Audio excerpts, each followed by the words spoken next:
La di di da di da di la di di da. La di di da di da di da di di da. Da da da da da. La di da di da da. La di di da di da di la di di da. La di di da di da di da di di da. Hello, darlings. Mountbatten's the name. Hugo Mountbatten. License to kill, oh, and to thrill. Now be a good sport and click like, okay? Toodle pip.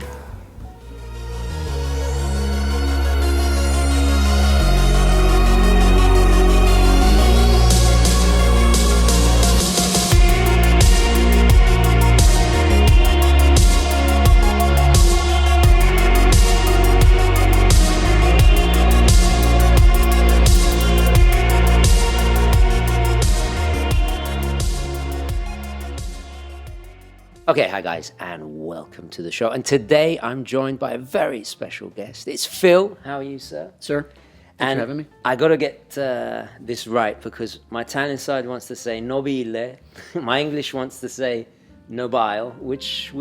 I go with Nobile, but frankly, that you noticed the I, right? You're at 90% ahead of the pack at this point. Cool. So, but I go by Nobile. Cool. So, tell us a little bit about yourself. Good Lord. I'm a resident of the Philadelphia area. I edit a horror magazine called FANGORIA. There it is. That's a magazine that started in 1979 and ran for many, many years, kind of ran aground at some point. Right. Was resurrected in 2018, and I was invited to edit the magazine, and I've been doing that ever since. Nice. I'm a producer of documentary work as well. Right. I produced a documentary called Horror Noir, which is available on iTunes or Shudder. It's about the history of black horror in America. Check it out. My name is Blackula. One fellow said to me, you were directing before it was legal. You can be the boss down there. I'm boss up here. Yes, that's history. This would be unheard of 25 years ago. And I've been a fan of movies my whole life, and I'm finally getting to sort of make a living at being a movie fan, which is Nice. Living the dream. They said it couldn't be done, Right. but I did it. You did it. Good. Mm-hmm. You're also a massive Bond fan, which I is am. how we met, right? Because Yes. I met you through David. Shout out to David at the Bond Experience. Mr. Zaritsky, yes. Yeah, and then I think we recorded a video together for his channel. COVID happened. The film got delayed because it was something about No Time to Die, right? I feel like we were there all day doing all kinds of different things. Yeah, I had a lot of vodka that day, so I don't remember anything. I don't have that excuse. It's just age. I've forgotten what we did, but it was a year and a half ago. Yeah. I had a great time. Yeah, and then we started talking watches for basically hours. Yes. So, yeah. So here you are, and you're going to. Oh, we should do wristwatch check first. Wristwatch check. Yes. You first. No, you're the guest. Oh, okay. Well, I'm going full Bond fan with the new No Time to Die Nice. Titanium Seamaster, Nice. Which was a gift from my sainted wife for my 50th birthday. Oh my God. I just limited how many people I'm going to share this video with by saying my age.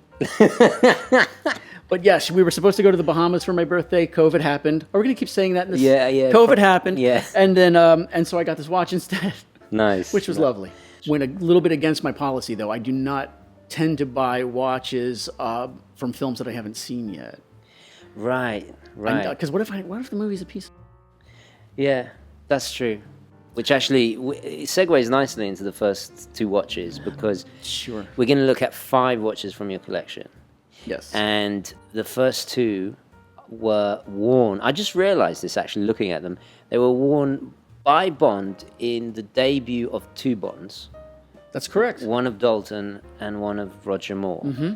So tell me about the Roger Moore one first. The Roger 'cause Moore one This is first. really interesting. Yeah. Yes, and it's a bit of a sore spot for me.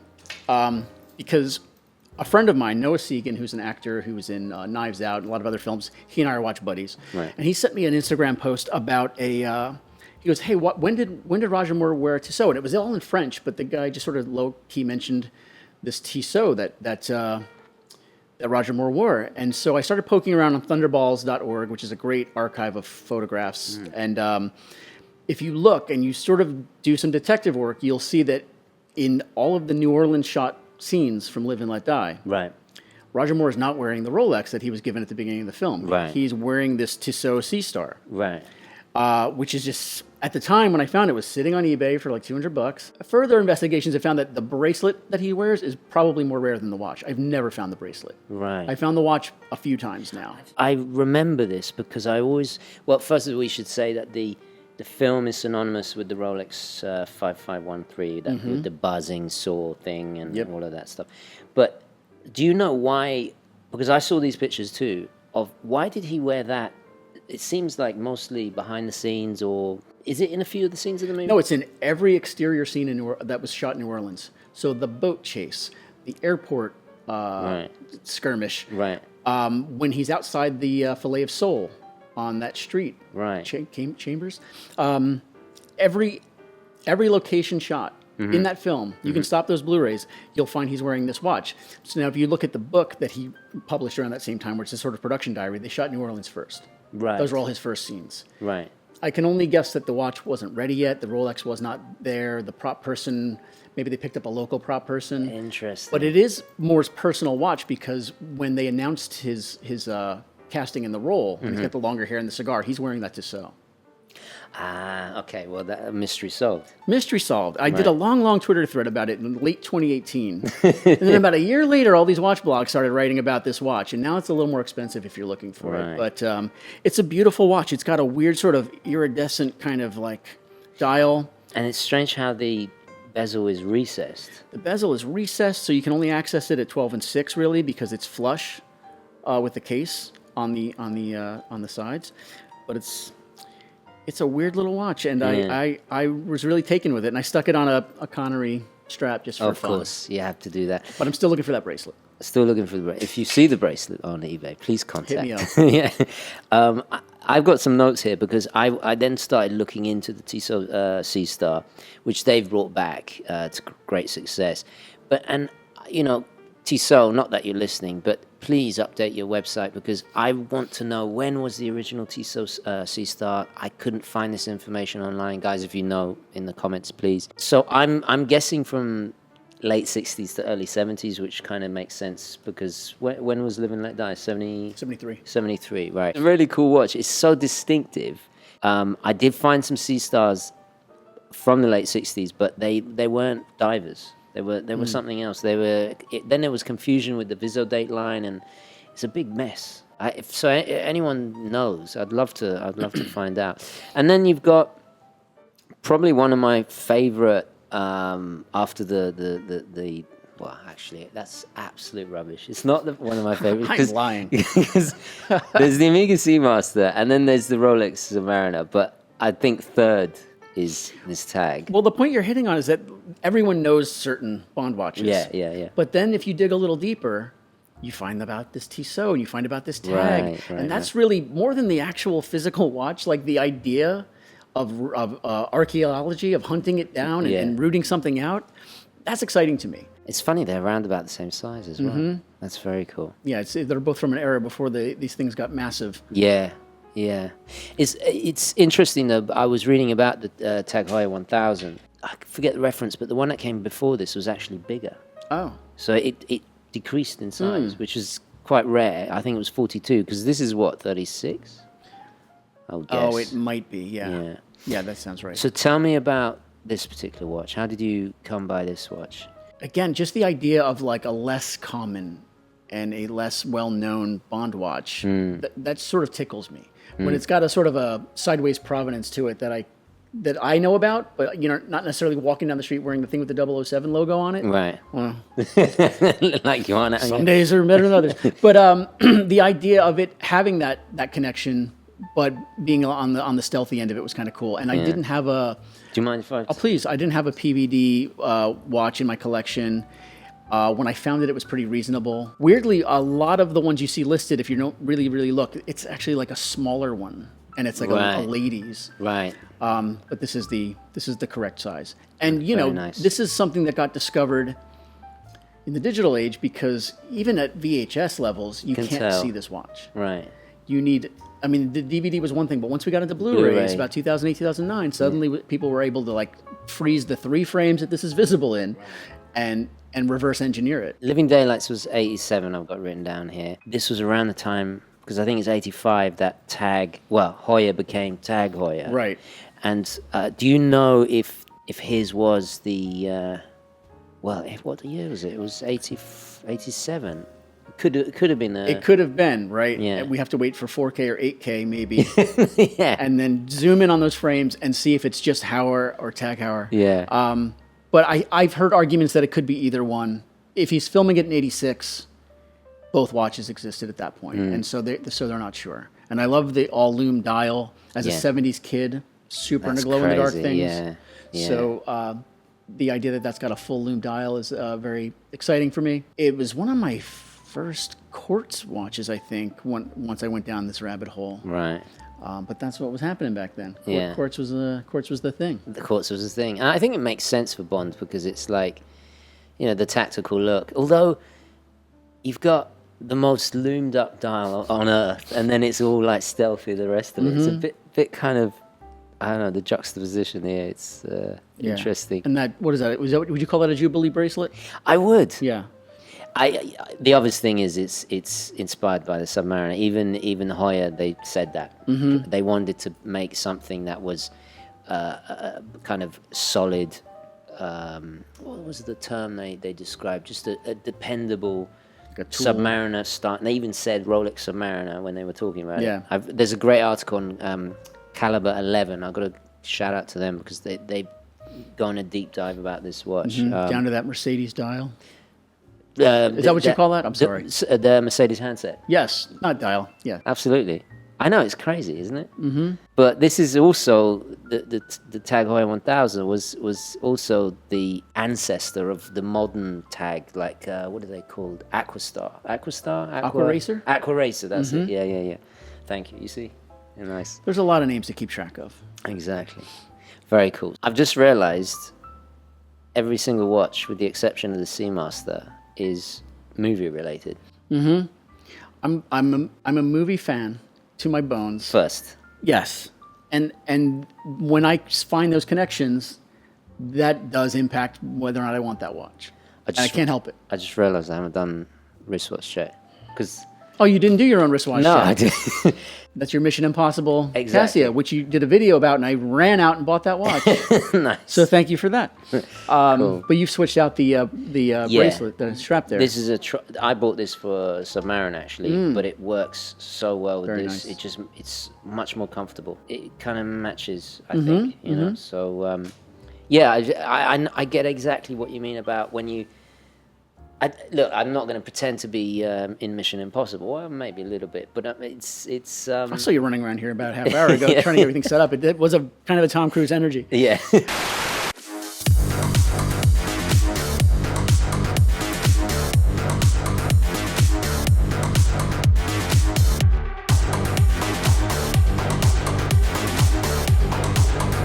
But there is a magic to it. There is a. I remember the moment I first got my first Seamaster, and it was because of GoldenEye. You know, that connection, it runs deep, and it adds to the magic. You know? It's almost beyond trying to explain it. It's a very primal thing. Yeah. I try not to think about it too much. Right. But yeah, enjoy it. It's yeah. But it's not always an aspirational thing, as we'll talk about with this next watch. Okay, so this one was in the movie of the same title. Yes, this is a piece of actual true crime history. No, I mean not this very one. When Inspector Toschi, Dave Toschi of the San Francisco Police Department interviewed Arthur Lee Allen about whether or not he was the Zodiac killer, the man was wearing a Zodiac Sea Wolf watch. Oh my! And it's a very tense scene in the film where they notice the watch and he passes it to another detective in the film. And they notice that not only does it say Zodiac, but there's a crosshair symbol on here, that the Zodiac killer signed all his letters with. Right. It's also on the clasp. On the clasp. Is this about the Riverside killing? Yes. Well, I guess I was there around that time. I used to go down there a lot. And this watch gets some nice screen time in that movie. Right. So my bells and whistles started going off. And it's not a product placement because it's a true. He was wearing a Sea Wolf when they interviewed him, and I thought that the movie was maybe taking some liberties, but I went back and read. This is all It's really in the book case. as well. Mm-hmm. Right. And the police reports. And we should be clear, we're talking about, is it called Zodiac? Zodiac, right? 2007, David Fincher. David Fincher. Yeah, but so again, this just sort of captured my imagination and my intrigue, and I started poking around online, and I found one that was in terrible condition, and I sent it to a guy, and he kind of gave it an overhaul. I mean, the dial, the dial markers were black. Wow. It looks brand new. Yeah, he did a beautiful great job. And this is another one of those arm hair it's villains. a stretchy one. So Nice. I don't wear this one as much as I would like to, but That's very cool. I looked at I went to an auction where they had a Paul Newman, not the Paul Newman, but a Paul Newman Daytona. And it had one of these, and I didn't know Rolex did stretchy, but oh god, isn't that cool? expanding bracelet. Expanding bracelet. It's tiny. It's very small. Yeah. They just didn't make them as big as they are prone to these days. Yeah. Are you aware of the Zodiac, the Sea Wolf's history? Not so much. It's kind of interesting because the original Sea Wolf came out in 53, the same year as the Blanc Pain, 50 Fathoms. Everyone cites the 50 Fathoms as the first real dive watch. I mean, what is a real dive watch? But in a way it was, because it had the rotating bezel and the certain depth rating, blah, blah, blah. But Sea Wolf also came out the same year. It is not held with such high regard as the Blanc Pain, simply because the depth rating was lower. But knowing that Zodiac was right there at the genesis of the modern dive watch as we know it, it kind of gets overlooked. It's a real shame. I mean, it's an amazing story and very distinctive design. Look at those hands. It's crazy. It's all triangles and. What's your take on when a brand like that is resurrected and it's sort of like someone really just sort of buying the name? You know what? That's probably why I haven't gone into it. Well, I think some of them, like the line of progression, feels a little more organic than others. Yeah. And I don't know, it's more of a gut feeling for me, but I don't have the depth of knowledge that you do about the how these things came about. Yeah, I'm not craving a new Zodiac, let's say, for some reason. Yeah. Same here, and that's probably why I haven't reviewed them, which I should, because they got great history. But then, if you compare to a brand like Fortis, do you know Fortis? I don't know that one. They are so under the radar, and I think they don't like me saying that because they think they're the best, right? Every brand thinks they're the best, right? But most people don't know who they are. They know Rolex. But yet they the first to manufacture the first automatic watches. They've been in space just as much as Omega. Yeah. They were officially chosen by the Russian Federal Space Agency. They got this massive history, still independent. Same factory since 19 blah blah blah. I've done tons of videos. These guys know about it, but yeah, that feels really like when I put my Fortis on. Yeah, it's like. This is serious There's real stuff. legacy there. Yeah, real, that actually ties into your next watch, the Omega, because how do you feel about a brand like that's under the big Swatch empire? I mean, I was so in the bag before I really knew the ins and outs of their parent companies and that sort of thing. So it's a little trying to close the barn door after the horse has bought an Omega. Yeah, nice. So we should be clear, this is the Omega 1957 reissue, celebrating the 60th anniversary of the famous trilogy. So this is a modern, so it's got the Metas tested movement, right? Yes. Yeah. Wow, this is a serious bit of kit. Well, after I said all of this stuff about the provenance and the history, and this is from a film, this is not from any movie. Any movie. This is a watch. I mean, I should say I was a little bit inspired by a movie. So we talked earlier about how I don't want to watch from a movie I don't like. But so when Spectre came out, it was sort of riffing on this design somewhat. Yes. But I didn't like Spectre, so I don't want the Spectre watch.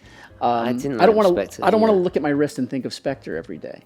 But what it did was start to create a little itch for that sort of faux lume and that general scenario there. And when I saw them announcing this, I was drawn to that. I was drawn to all three, but I can't buy every watch. Right. But that Railmaster that they did was really nice, and the Speedmaster they did was really nice. Yeah. But that Seamaster just spoke to me, and I like it on the bracelet better than anything else, I think. It's a beautiful bracelet.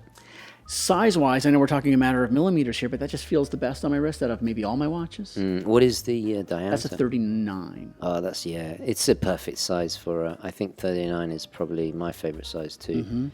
I love it's funny, I didn't know it had a bidirectional bezel. They're trying to keep it in with the original design, right? Got it. So yeah, as opposed to their contemporary ones, it's not a unidirectional bezel.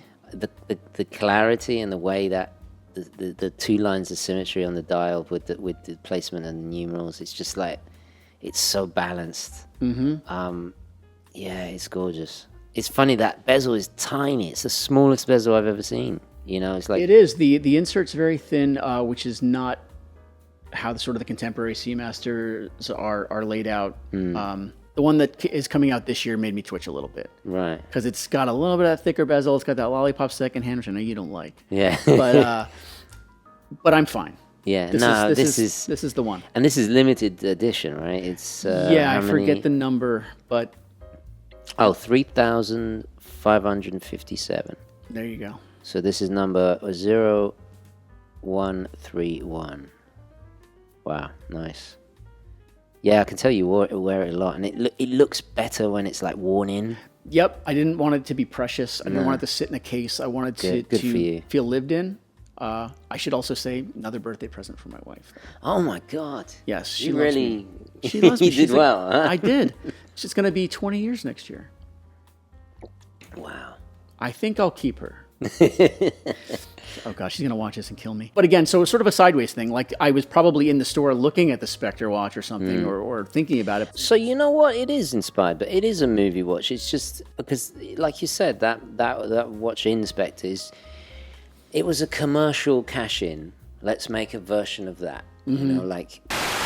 It's a shame, really. She was meant for you, but she's been reassigned to 009. But you can have this. Does it do anything? It tells the time. You see, I've had this weird relationship with Omega that kind of echoes your. Because we were talking before we were recording, that because you showed me your. It was a Pierce Bros. No, wasn't. No, it was It was a Blue Seamaster. It was from Casino Royale. It was the 22080. I don't want to get the numbers wrong, but something like that. Yeah, from around 2005. Yeah, and it gave me instant flashbacks to like my first luxury watch was a Omega Seamaster, and that connection and watching GoldenEye, playing the N64, all that stuff. I didn't know what Omega was, right? But now, as a watch enthusiast, my Omega is this like 1950s pre-trilogy, very classic in-house movement. It's like the golden era, quite literally, in that watch of Omega. I don't know if that's because all the kind of knowledge that I've gained has it changed my perception. I don't know. Right. Do you? Does it matter? So the thing is, like Bond was my in to Omega. Yeah. But now there's sitting on my coffee table this book that's about 6 inches thick about the history of Omega, and I'm fascinated by it. Yeah. I feel like at my age, I just want to learn new things. Yeah. And when you go down a rabbit hole like that, even if you're not buying the watches, even if you're just learning about them and reading about them, it's like finding a new wing in the library or something. Yeah. And you can just go and just dig in. Yeah. And I've always been that way. What about whatever the topic was, whether it's about filmmaking or whether it's about whatever. But I suppose it's a bit of a hunter-gatherer thing, but I'm hunting and gathering information. Nice. You know what I mean? That's why the internet ruined me. Like, I remember when there was no internet, and now it's just like, what else can I learn? What else can I find out about? And I think more than anything else, that's what I'm scratching with my watch collection, is just I'm learning about this whole section of our civilization that I didn't know about 20 years ago. You know? Yeah. That's interesting to me. I mean, you make a good point. I think we are so lucky with the internet. Like. You can use it to really improve yourself with learning. I always tell this story, but like somebody criticized someone. I'm not going to name names because I don't want to get political on this thing. Right. But someone, a hero of sorts, criticized someone, a politician, by calling him remarkably incurious. And to me, that was the worst thing you could say about somebody, that someone's incurious. And you've met incurious people, and they suck. Yeah. Like, I want to know things. Yeah. And when I find an interest or a hobby or something I'm engaged in and I can dig in, that's my happy place, man. Just to keep learning new things. Yeah. And that's great too, because it's free. It's like I actually, of all the Omegas I own, this is probably one of, it's not the most expensive. I want to see it. I'll show it to you later.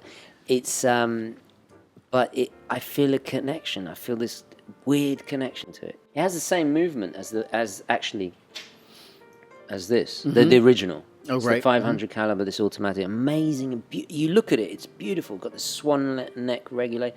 It's not supposed to be pretty, you know. And they tested it. They strapped it to the side of a plane and flew it. They did these crazy things with it. I love this stuff. Yeah, It's great. Anyway, sorry, we're going way off. No. Tell me about this. The dumbest watch I've ever bought. look at this. This is, so like, let's say you've got 24 hours to get the president out of the prison city of New York. Yeah. And you're on a clock and your time is running out. Oh my God. You know, this is what you need to let you know when the things in your neck are going to explode and kill you. Right. Escape from New York. You go in, find the president, bring him out in 24 hours, and you're a free man. What if I'm a little late? No more Snake Plissken. When I get back, I'm gonna kill you. Obviously, the movie connection. Escape from New York. Kurt Russell, some enterprising fellow whose name I don't remember. Sorry, buddy. Started this thing. It's called Life Clock 1. He did a limited run of these things. It was $300. It's the cheapest watch on the table. Wow. It's a smartwatch. It connects to an app on my phone. Seriously? Yeah. It will count your steps. It will take a picture off your phone. If you set up the phone somewhere, you can use this to take a picture. That's mental. It is. You can get text messages on here if you sync it up with your phone. Oh my God. But it's just like, it's the watch from Escape from New York. Yeah. When I saw this guy doing it as a Kickstarter, I wrote about it on a website called Birth Movies Death, which is where I wrote for about 8 years. And I think I sold him some watches by writing about it. And so he was very cool. And he sent me, I bought the watch, but he sent me like alternate straps for it and whatnot. And anytime I post it on the internet now, people lose their minds because you can't get them anymore. He had a limited license to do these. This is a fully licensed thing. I don't know if you want to show the back at all, but I will. And I got number 81, which is the year the movie came out. So I like that. Oh, perfect. Yeah. And we're talking about, sorry guys, if you don't know, Escape from New York, Carpenter classic. It was second in the Kurt Russell quadrilogy that he did, because I think the first one was Elvis. Mm-hmm. That's correct. And then a year later was The Thing. A year after this was 81, and then the year after this was The Thing. When was 86. Big Trouble?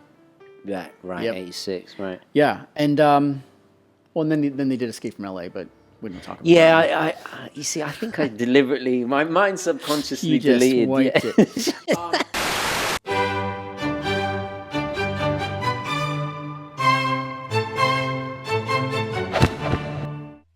Truth be told, it's a little too big to wear around or anything like that. It's a little Oh my God. gigantic.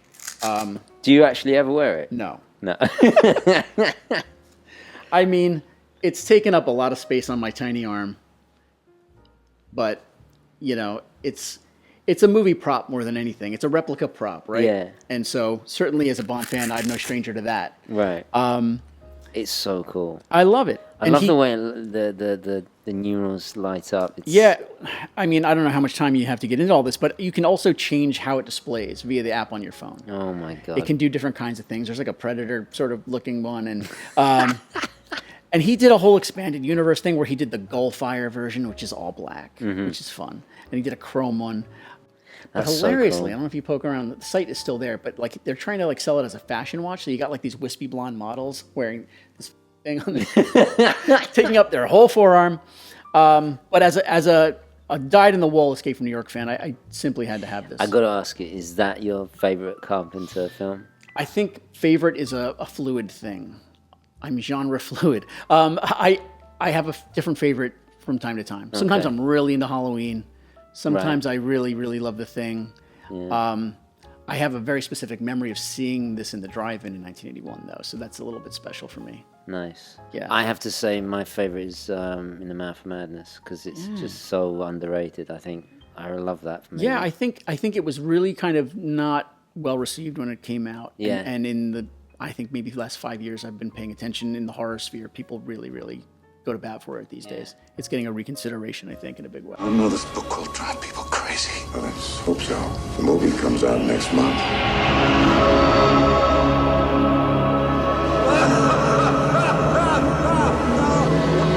I saw it actually when I was a kid, and I liked it then. And I don't know why, there was something about it just stuck with me. Do you read Sutter Kane? Do you read Sutter Kane? I have to ask, because John Carpenter's a Rolex guy. I posted a picture of him wearing a GMT Master 2. And then Kurt Russell is a Navitar. I did a video. I plugged my video. I put it in the middle here. Yes. Picture in picture. Yeah, it's he's a big Navitimer guy. He was a pilot as well. What do you think of those watches? Because you're not a Rolex guy. Well, yeah, I hate Rolex. No, I just haven't.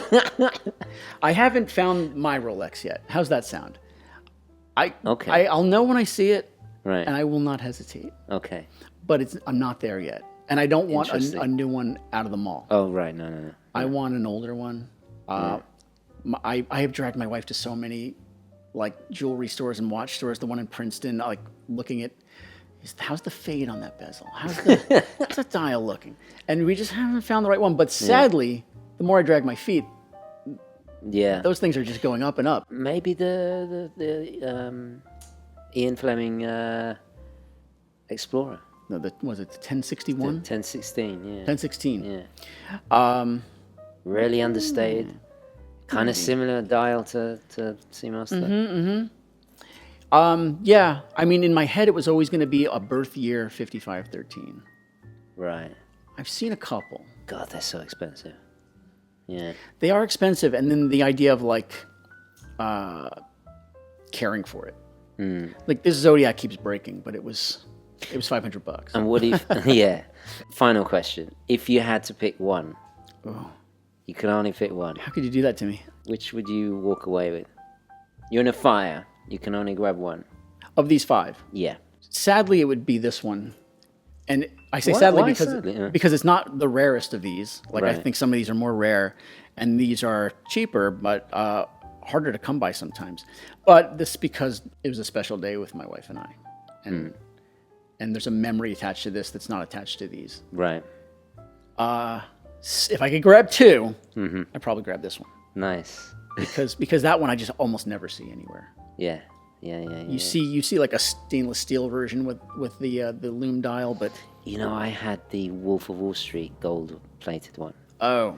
And but I bought it purely because of the movie, right? And it was just so obnoxious, but I loved it, and I sold it, and what a mistake! Can't get it now. You can't, and it was the gold plating hadn't worn off. Idiot, absolute idiot. So, what is this selling watches that you have thing that I've heard about? I've got to look into this. Yeah, no, don't. That's what I'm saying. Don't. I guess it's because I feel guilty about pouring more money into watches and just having like a billion watches. So I'm thinking, well, if I sell this and I don't really wear that and blah, blah, blah. And then you get seller's remorse and it's a vicious cycle. And before you know it, you've bought the same watch 3 times. Have you bought the same watch 3 times? Yes. Really? Yeah. Now, when you say the same model, or like you bought it back from the guy you sold it to? No, Or it made its way back to you? I've bought watches. This is a whole different video. Let's do that video. Yeah, yeah. I've bought watches that I owned, didn't really wear because I got bored of it. Sold it. Like there's a Zin 104 that I think I've owned 3 times or twice or 3 times. I can't remember. Seamaster's done that a million times with the Seamaster, Squire watches, many Seikos, and actually some of them I got to the point where I'm like, you know what, I'm not selling that anymore. Yeah. I put it away, I forget about it for a couple of months, I pull it out when I'm, I want something different, and then I have like a second honeymoon with it. Yeah. And that's the only way to defeat it, really. Or get really rich, so rich that you're just swimming in watches like DuckTales. Like that scene in I don't know, every movie where like the businessman, the well-to-do guy goes into his walk-in closet and he's got this, you know. Yeah. It's either guns or watches, right? That thing behind the, you know. I think that's the only solution. That's the cure. Yeah. But then will you value them? Will you... You know, this is what... This watch... It makes you happy. I love it so much because... And it's $40, but it makes me happy. I enjoy this more than watches tens of thousands of dollars, you know? It's weird. I can't explain it. That thing to restart the excitement about the watch, I tend to find in trying to swap out bracelets and straps and that helps, yeah, sort of thing. That's like and then you have a almost second life with that watch. Transforms it into something more versatile. Anyway, we're you see what we're out of time, ladies and gentlemen. I'm gonna run out of tape. Well, thank you so much for sharing these watches. Thanks for having me. This is amazing. Please stick around. We're going to do, we've got some Bond stuff in the notes. So I think we're going to do another video. Guys, thank you very, very much for watching. Please don't forget to add your thoughts, queries, comments, opinions, all the rest of it down below. Thank you so much. Thanks for having me. And we'll catch you in the next one. Okay, thank you for watching. Ciao.